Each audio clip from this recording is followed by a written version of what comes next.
Good day everyone. I am J.M. Hurumat, BS Crim 2, Section Charlie. And to my instructor, Sir, good day sir. Rimar Jan Yamba, Registered Criminology. Today, I will discuss executive clemency.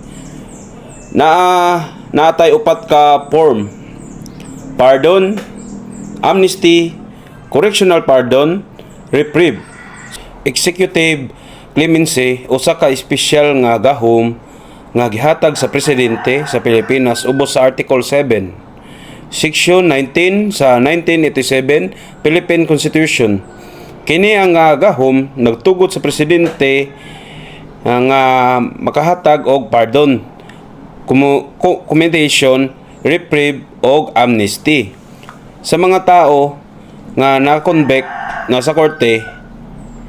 Ang tumong sa clemency mao ang paghatag og ikaduhang higayon sa mga nakasala nga tinuod nga nagbag-o ang og nangayo og pasaylo. Giingon sa balaod, except in case of impeachment or as otherwise provided in this constitution, the president may grant reprieve, commendations and pardons and limit fines and forfeitures. After conviction by final judgment, he shall also have the power to grant amnesty with the concurrence of a majority of all the members of the Congress. Naiupat ka klase ang executive clemency. Una, ang pardon, nga mao ang magpasaylo sa sala. Pwede ni siya nga absolute kung diin walay kondisyon og limpyo na ang imong record, o conditional nga naay mga kondisyon nga kinahanglan sundon. Kung malapas ang kondisyon, pwede kuhaon balik ang pardon. Ikaduha, ang commutation.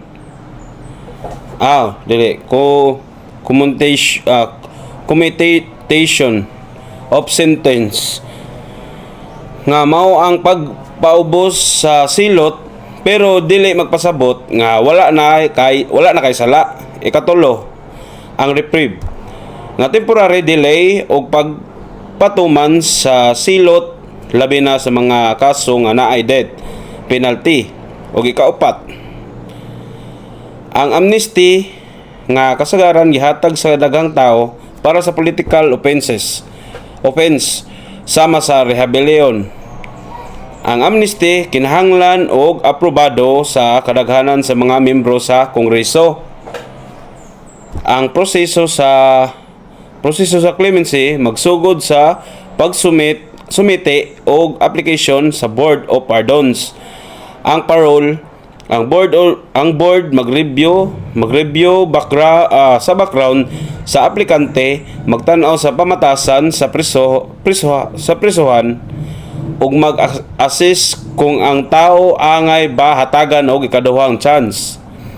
Kung maayo ang record, i-recommend siya sa presidente apan pwede pod ma-deny ang application kung ang tao delikado pa sa komunidad, wala magpakita og pagbasol na ilaing kaso o kung nagsuwat og bakak sa iyang application. Kung conditional ang clemency, ang grante bantayan sa mga authorities na ay mga kondisyon nga kinahanglan sundon. Og kung malapas kini, pwede usbon ang kondisyon, i-suspend or i-revoke ang clemency. Pwede pod siya dakpon og sa prisuhan apan kung masunod sa grante ang tamang kondisyon, magpadayon ang maayo nga pamatasan, pwede siya makadawat og early discharge o final release. Ang executive clemency ilalom sa Article 7, Section 19, usa ka pamaagi sa gobyerno nga ipakita nga ang hustisya pwede sab sa gulan og kaluoy. Kini naghatag o kahigayonan sa mga nakasala mubalik sa katilingban ug magbag-o. Sa katapusan sa clemency usa ka paalala nga bisan unsa ka hugot ang balaod, ano na gihapoy lugar ang paglaom, pasaylo og pagbag-o.